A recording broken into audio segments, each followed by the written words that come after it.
Проблемите с ходилата са доста често срещан проблем напоследък и това, което чувам е, че винаги се препоръчват стелки.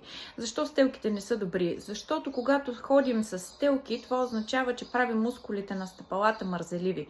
Когато мускулите на стъпалата са мързеливи, няма как да обират сътресенията в стъпалата ни, а това е тяхната функция. Всъщност, идеята е да направим мускулите на стъпалата по-силни с определени упражнения.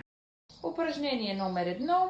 Повдигаме пръстите на краката и ги разперваме във всички посоки, като се стараем да наведем тежестта на тялото малко по-напред, така че да усещаме дупето си стегнато, коленете опънати и да усещаме напрежение в стъпалата. Следващото упражнение, което правим за подобряване на състоянието на стъпалата, е да сложим нещо под стъпалата, дали ще е някакъв плат или кърпа, няма значение, и започваме да събираме плата към нас.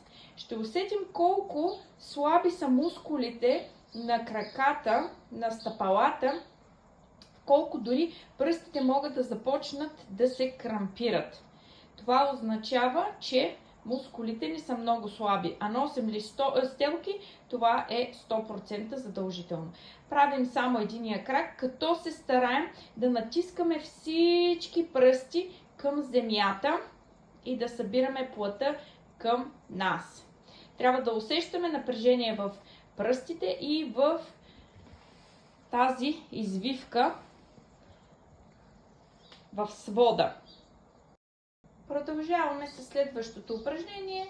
За него ще ни трябва една топчица по размер, че да можем да я хванем и да я повдигнем. Идеята тук е да започнем да засилваме мускулите. Правим 30 на такива, повдигаме топката, след това пускаме и разперваме пръстите. Друго много ползотворно упражнение е, когато сложим ластик за упражнение между пръстите си и започнем да разтягаме. Когато разтегнем, вече ще усетите, че има напрежение в палците. Тогава се опитваме да ги приближим един към друг, задържаме колкото можем и отпускаме отново. Отваряме, задържаме колкото можем и отпускаме. Това помага при хора с така наречените кокълчета или халус валгус. Помага да върне кокълчето обратно там, където принадлежи.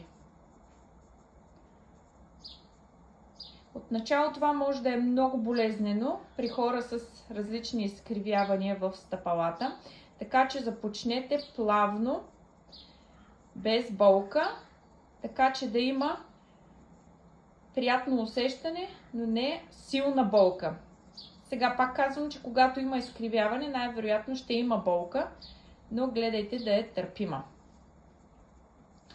Повтаряме това възможно най-често, т.е. ако можем сутрин, обед и вечер, би било чудесно, по 30 на такива разтягания.